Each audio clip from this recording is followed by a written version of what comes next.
Salutations tête de nain, c'est moi le chef et aujourd'hui on se retrouve pour une petite review de la passion à propos de Captain Marvel, le dernier film de Marvel Studios. Voilà, donc je l'ai vu hier, un jour de sa sortie, donc je vais te dire qu'est-ce que j'en ai pensé de ce film. Bon alors déjà, en préambule, je tiens à dire qu'à la base, j'étais pas du tout, mais alors pas du tout motivé à aller le voir. Je sais pas.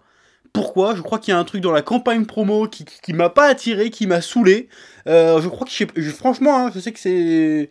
Ça peut être con dit comme ça, mais la tronche de l'actrice, je sais pas, me revient pas. Alors je dis pas qu'elle est moche ou quoi que ce soit, non, elle est plutôt jolie, y a pas de problème. Voilà, mais je sais pas, elle me paraît antipathique.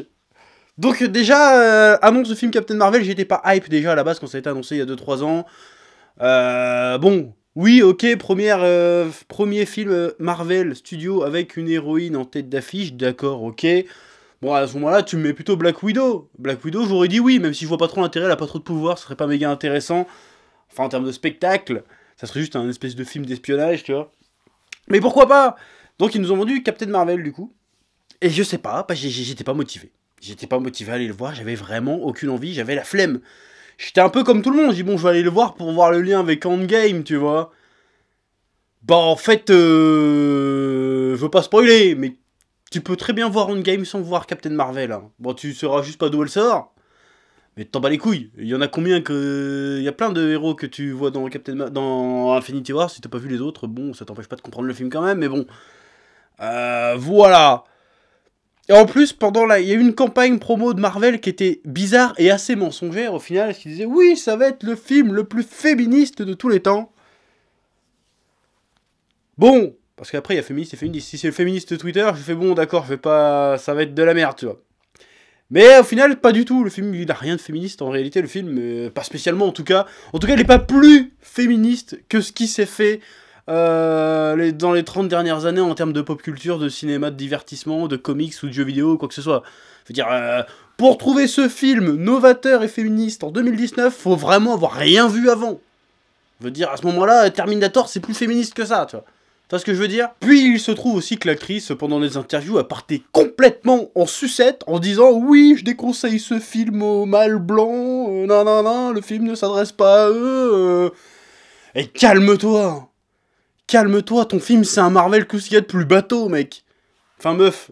Donc, après, bon, il y a eu une campagne de trolls, ça évidemment, je ne cautionne pas évidemment, mais ça donnait pas envie de voir ce film, parce que j'avais l'impression avec ce film qu'ils allaient faire en fait la même connerie qu'ils ont fait avec les comics il y a quelques années. Bon, ils ont rétro-pédalé depuis, un petit peu, pas trop, mais ils ont un peu rétro-pédalé, où il y a eu une époque où Marvel était tourné full JW, dans le mauvais sens du terme, c'est-à-dire ça y est, on va faire des persos plus inclusifs, qui sont super mal écrits, qui ne servent à rien, et qui ne sont pas intéressants, parce que genre quand tu fais qu'Iron Man, ça devient une petite fille afro-américaine de 15 ans qui vole les trucs dans les facs pour faire son armure et qui devient la nouvelle héroïne.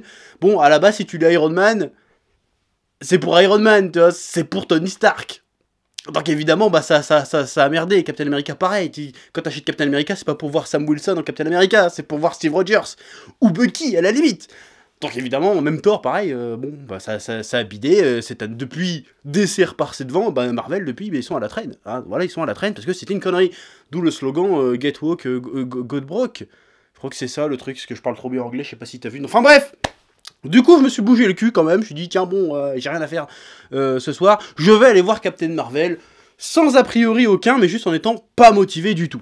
Et il se trouve que le film, au final, est plutôt sympatoche. Plutôt sympatoche.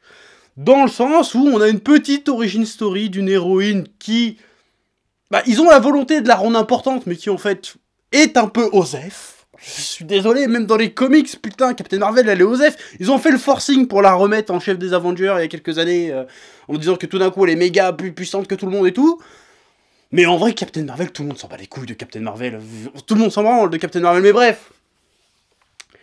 Le film est sympatoche, mais est-ce qu'il est vraiment essentiel à la compréhension du MCU?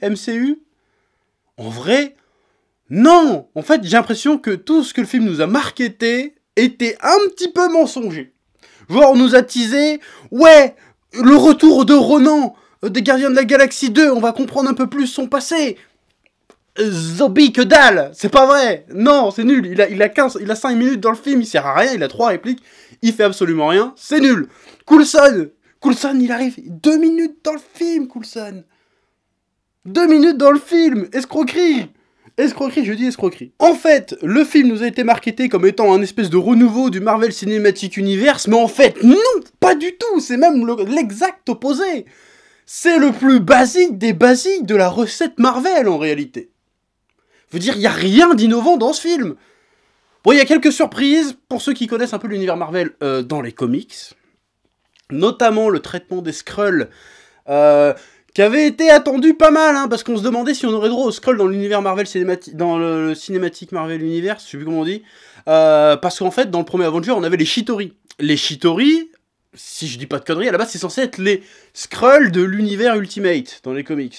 Donc, j'ai dit, bon, bah, du coup, c'est les Chitauri, donc il y aura pas les Skrulls. Et finalement, il y a les Skrulls.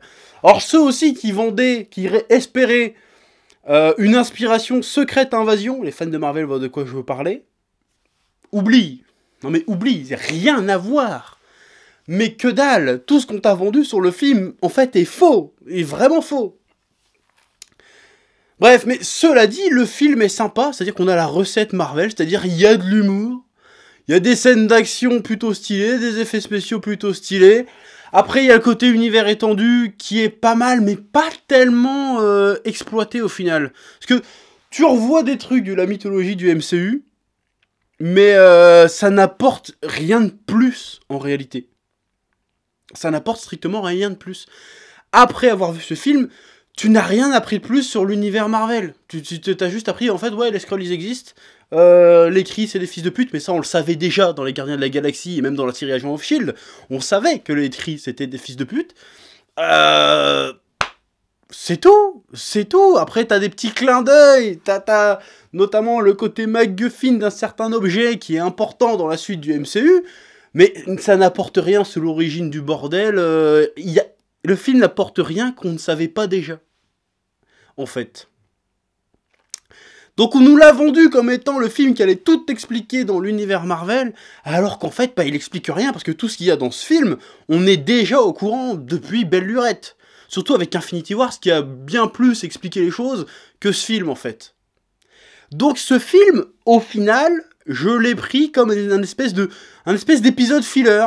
C'est ça, c'est un espèce de filler sympatoche. Tu sais, comme dans Naruto, t'es à l'arc Pain et tout, tu vois, tu crois qu'il va y avoir le gros climax Naruto Pain, puis boum, on te balance un petit filler, en attendant le temps qu'on ait le temps de peaufiner l'animation, que ça soit stylé. Hein. Bah là, c'est un peu pareil. En attendant qu'on te fignole Endgame, qui est les vrais bails, parce que tout le monde s'en bat les couilles, Captain Marvel, tout le monde veut voir la suite d'Endgame, et tout le monde va aller voir Captain Marvel pour les 30 secondes à la fin où ça raccorde avec Endgame, et bah là on te balance Captain Marvel, épisode filler, sympathique, qui te montre un petit bonus autour de l'univers, qui étend sans vraiment étendre, qui joue avec les codes déjà préétablis, en fait. Donc comme disait, le film n'apporte vraiment rien de plus, à part l'introduction de Captain Marvel et un petit côté jeunesse de Nick Fury. D'ailleurs, je vais devoir en reparler de Nick Fury après. Mais voilà, le film apporte pas grand-chose, il est juste sympa. Voilà, il est juste sympathique, il est juste marrant. Voilà, après, il faut que je parle aussi du traitement de Carol Danvers. Qui, je suis désolé, mais le perso, il est vraiment pas ouf. Il est pas ouf, c'est...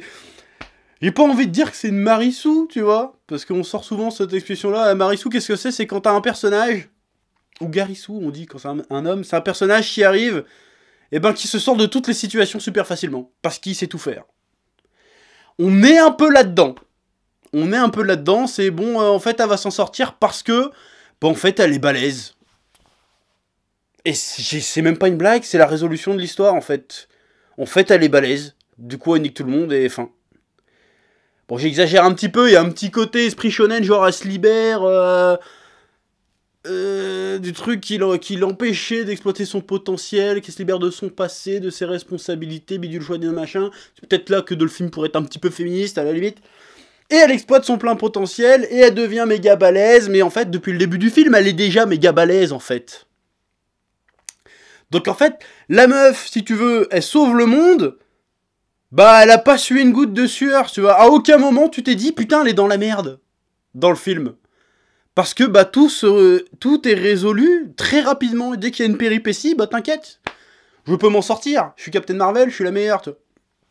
C'est un peu chiant. Et le personnage n'est pas spécialement attachant non plus, en fait. C'est juste... Tu vois, dans Star Wars, je prends l'exemple, avec Captain Phasma, ils ont voulu refaire un Boba Fett, si tu veux. Ça a foiré lamentablement. Bah là, on est un peu dans le même délire. Ils ont voulu nous faire un perso hyper badass. Qui, en fait, bah, n'est pas badass. Ah, dans les faits, elle est badass, parce qu'elle est méga balèze, tout ce que tu veux. Mais le décalage badass ne marche pas. Tu vois ce que je veux dire? Parce qu'elle défonce les méchants, elle essaye de balancer sa petite blague. Mais pas badass. Je sais pas, ça vient peut-être de l'actrice, je ne sais pas. Mais ça marche pas. C'est pas une Tony Stark. Tony Stark, il est badass. Il a un truc, il a un certain charme, tu vois. Black Widow est badass. Mais là, ça marche pas, tu sens qu'ils essayent de forcer le truc. Regardez, elle est badass, elle est forte, elle est indépendante. Ouais, elle est trop puissante, c'est la plus puissante de tous les super-héroïnes. Super-héros tout court. Bah ouais, mais on s'en fout, en fait. Le personnage, à part sa méga puissance, bah je trouve qu'il est pas attachant. Je l'ai pas trouvé attachant. Je m'en bats les couilles de son histoire, en fait. Et c'est un peu survolé. Voilà, en termes d'origine story, je trouve que Doctor Strange était beaucoup mieux foutu. Alors ils ont essayé de le raconter de manière un peu décousue, c'est-à-dire c'est pas juste on voit le passé puis le futur, non, il est avec des flashbacks, des recherches mentales, trucs comme ça pour raconter le truc de manière un peu dans le désordre, mais qui s'emboîte plutôt bien, hein, malgré tout, donc on comprend très bien l'histoire. Mais voilà, qu'est-ce qu'il y a d'original dans ce film? En vrai, hein, c'est vraiment... Pour moi, je le mets au niveau d'Ant-Man, tu vois. Tu sais, dans le film, tu t'attends un truc de fou, parce qu'à la base, il y avait des réalisateurs de fou derrière, des acteurs de fou, puis au final, tu te retrouves avec un filler Marvel, direct ou DVD. C'est ça, Ant-Man, hein. Quand tu vois les Ant-Man 1 et 2, bah, ils ont pas spécialement marché, parce que les gens s'en battent les couilles. Tu me sors Ant-Man 2 après Infinity Wars, mec. Évidemment que les gens vont s'en battre les couilles. Nous, tout ce qu'on veut, c'est voir la suite d'Infinity Wars. Donc, on a l'épisode filler qui n'ajoute rien, qui n'explique rien, quoi qu'Ant-Man 2 va expliquer des trucs dans Endgame, j'imagine. Mais là, franchement, ce qu'il y a dans ce film-là, qu'est-ce qu'il y a d'exploitable par rapport à Endgame, à part le fait que Captain Marvel est cheaté? Je ne sais pas. Je suis bien curieux de le savoir. Bon, faut qu'on parle de Nick Fury aussi, qui est très sympathique dans le film. Hein. Il y a le petit côté ambiance années 90 dans le film qui est pas si exploité que ça. Il y a 2-3 blagues qui sont rigolotes. Je veux pas spoiler, mais à un moment, elle va sur internet elle utilise un ordi des années 90. Tu te marres parce que c'est drôle, je vais pas te dire ce que c'est, mais tu vas rigoler. Si t'as connu, si t'as pas connu, bon, évidemment, tu vas pas te faire rigoler. Quoique peut-être. Mais Nick Fury, très bizarre. Ah, il y a le côté buddy movie sympa entre Carol et Nick Fury qui est sympathique, hein. Mais le personnage de Nick Fury, mais pareil. Badasserie, zéro, qu'est-ce qui s'est passé? C'est juste le...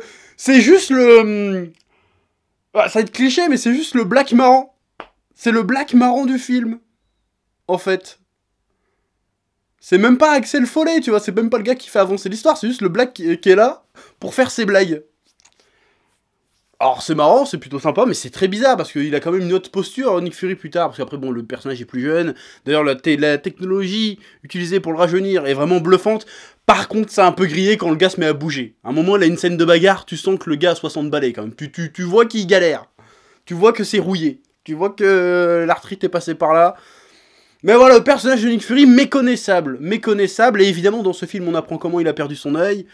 Or, je vais pas spoiler, mais pour balancer ça, comme ça, c'est soit que Marvel, ils ont d'énormes couilles, soit ils en ont plus rien à branler. C'est l'un ou l'autre. Parce qu'à un moment donné, c'est dire, il y a un mec qui a écrit ça, il a montré ça à Marvel, ils ont fait, putain, c'est génial, on le garde. C'est osé. En même temps, la solution qu'ils ont choisie démystifie pas mal, tout le film en fait démystifie pas mal le côté Nick Fury, qui est censé être le méga espion ultime, qui a les yeux partout, qui sait tout faire, qu'on nous a présenté dans les différents films du MCU. Bah là, tu te rends compte que voilà. Et Coulson, n'en parlons pas. Coulson, il fait hey, bonjour, je suis Coulson. Hey, casse-toi, va faire autre chose. Voilà. Bref, que dire de plus sur ce film? Sans spoiler, j'ai même pas trop envie de spoiler, parce que même en spoilant, c'est pas super intéressant ce que j'aurais à dire. Bah je vais me répéter, hein, filler sympatoche de Marvel. Voilà, le film est pas spécialement féministe pour un sou. Et franchement, s'il y a des gens qui arrivent à voir ce film et me dire putain, c'est le film de super-héros le plus féministe que j'ai jamais vu, mais vous êtes des trous de balles. Ça veut dire que vous n'avez strictement rien vu depuis à peu près 30 ans. Hein. Tu me mets Alien, tu me mets Terminator, tu me mets même Battle Angel Alita, je veux dire, même Wonder Woman à la limite. Tu me dis que ces films-là sont féministes, je te dis d'accord. Tu me dis que celui-là est féministe, je te dis non. C'est juste parce que les protagonistes principaux sont principalement féminins. Il y a une réalisatrice, il y a une scénariste, d'accord. Mais si c'est pour faire la même merde que d'habitude, franchement, calmez-vous Marvel un petit peu. Vous prenez un peu trop la confiance. Calmez-vous, balancez-nous Endgame. Et après, si vous vraiment vous tuez le game avec Endgame, là vous pourrez prendre la confiance. Mais là, calmez-vous, s'il vous plaît. Donc bref. Bah tu peux aller le voir comme tu peux t'en passer, parce qu'en vrai, sérieusement, je vais me répéter, hein, mais ça n'apporte rien au schmilblick. Ça te présente Captain Marvel. Même s'ils font une suite dans Captain Marvel, alors est-ce que ça se passera dans le passé, ou est-ce que ça se passera après Endgame? Je sais pas. Après, c'est plutôt bien expliqué pourquoi elle était pas là toutes ces années, j'ai envie de chouette. Mais je trouve, en fait, ce qui me gêne avec ce film, c'est qu'ils prennent ce personnage qui est objectivement, entre guillemets, faiblard, en fait. En termes d'impact dans le MCU, il est plutôt faiblard. C'est un personnage qu'on connaît pas, qu'on apprend à peine à connaître. Et tu peux pas tout de suite la mettre au pinacle, genre c'est la boss du game directement, tu vois. Parce qu'on n'a pas d'attache avec ce perso. En vrai, moi franchement, à la fin du film, j'en avais strictement rien à foutre de sa gueule. Alors qu'en face, t'as du Captain America, t'as du Iron Man, t'as du Thor qu'on a appris à suivre, à aimer, à côtoyer, qu'on s'est attaché à eux, même Hulk, alors qu'il a pas eu de vrai film, Hulk finalement, à part le 2 qui est passé un peu inaperçu. Qui a pas eu de vrai film, on s'est vraiment attaché à l'évolution de tous ces personnages-là. Et ça me gêne que tout d'un coup, ils ramènent une nouvelle en disant oui, parce que c'est l'époque, il faut une femme, forte, puissante, badass, ce que tu veux, et hop, tout d'un coup, ça va être elle, la boss du game. Genre, elle va prendre la place de Captain America, et trucs comme ça, ça va être la nouvelle égérie de Marvel, parce que maintenant, l'image de Marvel, c'était Captain America, Iron Man, Thor, maintenant, ça va être Captain Marvel, tu vois. Pourquoi pas, mais faites-le mieux, parce que là, pour l'instant, le personnage, en termes de présence, de charisme, d'attachement, même Black Panther, il est plus stylé, tu vois ce que je veux dire? C'est franchement, le personnage, à part le côté « je suis méga puissante » et je me sors de n'importe quelle situation, parce que je trouve qu'il est pas intéressant. En comparaison de Steve Rogers, qui est quand même passé 60 ans dans la glace, qui a tout perdu, qui doit se réadapter à un monde nouveau, qui a trouvé une nouvelle place dans la vie, un nouveau but, et qui a échoué à sauver le monde. Là, elle va arriver, elle va faire... Je suis trop puissante! Thanos, nique ta mère, on a sauvé le monde, maintenant c'est moi la boss. Ça m'énerve, ça me casse les couilles, et j'espère qu'ils vont pas trop partir dans le côté JW pour rien, parce que pour le côté marketing, parce que tout ça c'est marketing, hein. C'est pas engagé idéologiquement, c'est purement marketing. D'ailleurs, ils préparent un film Shang-Chi. Shang-Chi, mon gars! Même les fans de Marvel, il y en a, ils savent pas qui c'est, Shang-Chi. Putain, c'est un espèce de Jackie Chan de Marvel. Aucun pouvoir. Nul à chier! C'est même pas la liste C des super-héros, c'est la liste Z, mon gars. C'est... Oh, ils nous font un chinois, bah on va prendre Shang-Chi. Ça n'a aucun sens. Enfin bref. Voilà, c'est tout ce que j'avais à dire sur Captain Marvel. Je répète encore une fois, conclusion, c'est un filler, sympatoche, mais complètement osef. Voilà. Sur ce, je te laisse le soin en commentaire de dire ce que t'as pensé de ce film, ce que t'as pensé de cette review, t'es d'accord, t'es pas d'accord, tu veux rajouter des détails, discuter, pourquoi pas. Et je te dis à bientôt pour de nouvelles aventures spatulesques, passionnantes, sur la chaîne. Sur ce, bisous. Ouais. Hey mon bon ami, si tu veux soutenir la chaîne, je t'invite à le faire gratuitement sur YouTube. Tu regardes une petite pub de 30 secondes et ça nous fait gagner un peu de sous. Merci beaucoup et que la passion te guide. Ouais. Eh oh, tu vas pas te barrer comme ça, hein? Tu vas laisser un pouce bleu? Un petit pouce bleu, hein? Puis tu regardes aussi les autres vidéos? Parce que voilà, tu t'abonnes? Ouais?